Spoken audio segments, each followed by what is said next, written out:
উম্মতকে বলবেন ব্যবসা করার করুক, নিয়মটা যেন আপনি নবীর সুন্নত মোতাবেক হয়। ব্যবসায় ব্যবসা হবে, শুধু তা না, স্বামীকে বলবেন স্ত্রীর দিকে তাকায় মুস্কি হাসতে, স্ত্রীকে বলবেন স্বামীর দিকে তাকায় মুস্কি হাসতে। এইদিকে তারা হাসবে, দুজনের আমলে আমি আল্লাহ সদকায়ে জারিয়ার সওয়াব লিখে দিব। এলাকায় যদি কোনো এতিম থাকে যার মাথায় কোনো অভিভাবক নাই, এরকম এতিম খুঁজে যেন তার মাথার উপর ছায়া হয়ে দাঁড়ায়। যে দুনিয়াতে এতিমের পাশে দাঁড়িয়ে মাথায় ছায়া হয়ে দাঁড়াবে, আমি আল্লাহ হাসরের ময়দানে দয়া করে উত্তপ্ত গরম পরিস্থিতিতে তাকে আরশের নিচে ছায়ার ব্যবস্থা আমি আল্লাহই করব। আল্লাহ বলে, হাবিব আপনার উম্মতকে বলবেন। আচ্ছা, সারাদিন কাজ করে মানুষের কি করতে হয় ভাই একটু বলেন না, কি করতে হয়? তো ঘুমাইলে কি আর আমল করার সুযোগ আছে? নবী রহমতুল্লিল আলামিন আল্লাহ বলে আপনার উম্মতকে বলবেন ঘুমানোর আগে যেন তারা ওযু করে ঘুমায়।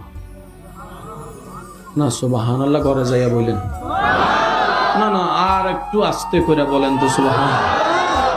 নবী আল্লাহ বলে আপনার উম্মতকে বলবেন ঘুমানোর আগে 2 মিনিট ওযুটা করে, যে ওযু করে ঘুমাবে সকালবেলা উঠার আগ পর্যন্ত প্রত্যেকটা নিঃশ্বাস নেওয়া এবং ফেলা ডান কাঁধের ফেরেশতা।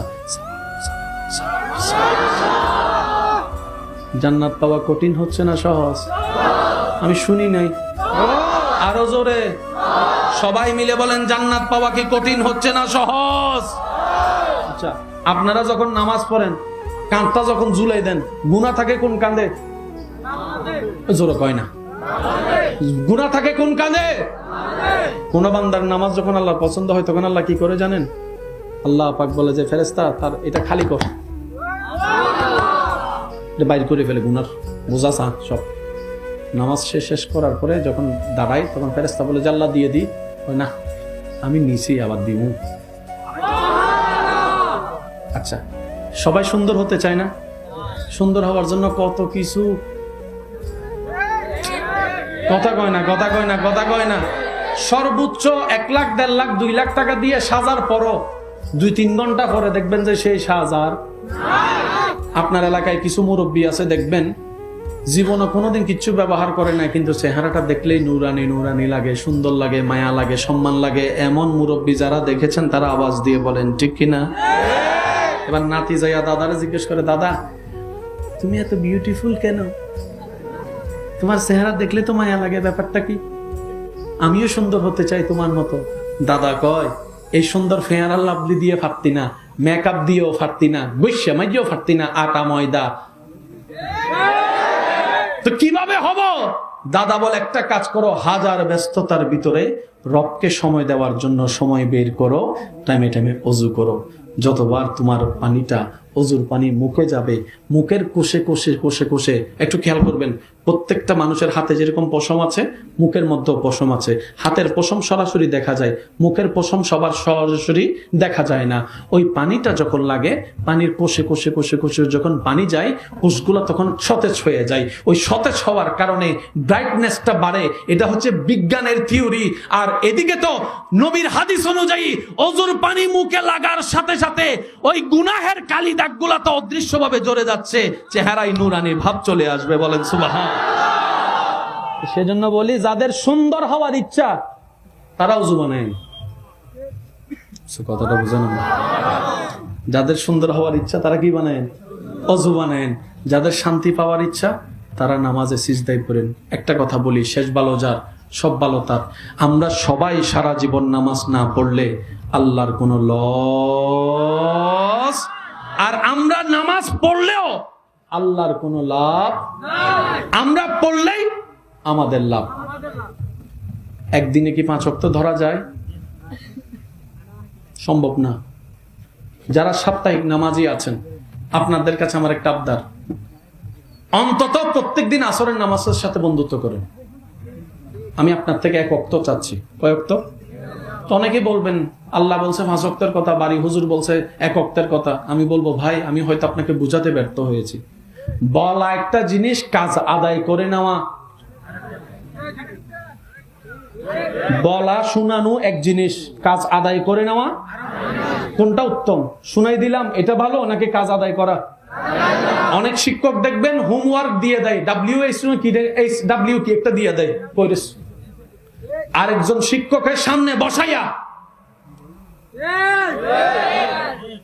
সিস্টেম আছে না নাই? আমি চেয়েছি দৈনিক 5 ওয়াক্ত নামাজের ভিতর কয়েকটা চাইছি, যারা 5 ওয়াক্ত নামাজের সাথে এখনো বন্ধুত্ব করতে পারেন নাই তাদের কাছে চেয়েছি কয়েকত। কোন ওয়াক্ত? সবাই একটু বলেন না ভাইয়া, কয়েকত?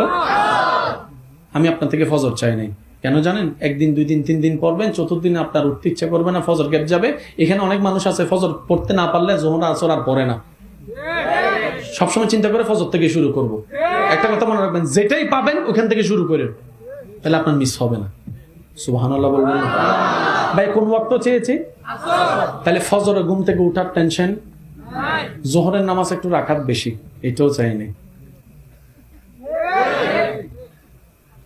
এশারের নামাজটা ভাত খাওয়ার পরে লম্বা হয়ে যায়, এটাও চাইনি। আসর চাইছি, কারণ আমার ঈমান বলে, আমার প্রেম বলে, আমার মন বলে যে আসরের নামাজ 1 সপ্তাহ, 1.5 সপ্তাহ, 2 সপ্তাহ পড়তে থাকবে, একদিন তার মন বলবে আসর থেকে মাগরিব তো বেশি দূরে আর নয়, আসরের ওযুটা দিয়ে চল আজকে মাগরিবটা উপরে ফেলি, মাগরিবটা উপরে ফেলি। মাগরিবটা পড়ার পরে যখন মসজিদ থেকে বের হবে, যায় নামাজ থেকে উঠবে, দিলে একটা স্পিড কাজ করবে, কিন্তু আমি যে ব্যক্তি 5 ওয়াক্ত না পড়া মানুষ, আজকে 2 ওয়াক্ত পড়লাম, তার মানে আমি চাইলে তো 5 ওয়াক্ত পড়তে পারবো। বিশ্বাস করেন, ওই 1 ওয়াক্তর সাথে বন্ধুত্ব করনেওয়ালা চেষ্টায় যখন লেগে থাকবে, একদিন দেখা যাবে 2, 3, 4 ওয়াক্ত 5 ওয়াক্ত হয়ে ওই বেনামাজি একদিন সবাইকে ঘুমের মধ্যে রেখে রাতের গভীরে তাহাজ্জুদের নামাজের জন্য দাঁড়ায় যাবে। বলেন সুবহান আল্লাহু আকবার। উচ্চ আওয়াজে বলেন না সুবহানাল্লাহ। পরিবর্তন কি আসবে নাকি আসবে না আপনারাই বলেন। এবার বলেন কয় ওয়াক্ত চাইছি? হাত তুলতে আমি কাউকে বলবো না, কারণ হাত তুললে প্রমাণ হবে যে আপনি সাপ্তাহিক নামাজ পড়েন না।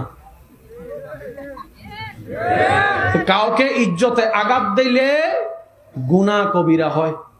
একটা মাসালা মনে রাখবেন, একজন নামাজি সে 5 ওয়াক্ত নামাজ পড়ে, একজন বেনামাজিকে সে অহংকার করে ঘৃণা করছে, আল্লাহ বলে যে তোর নামাজ আমার দরকারই নেই।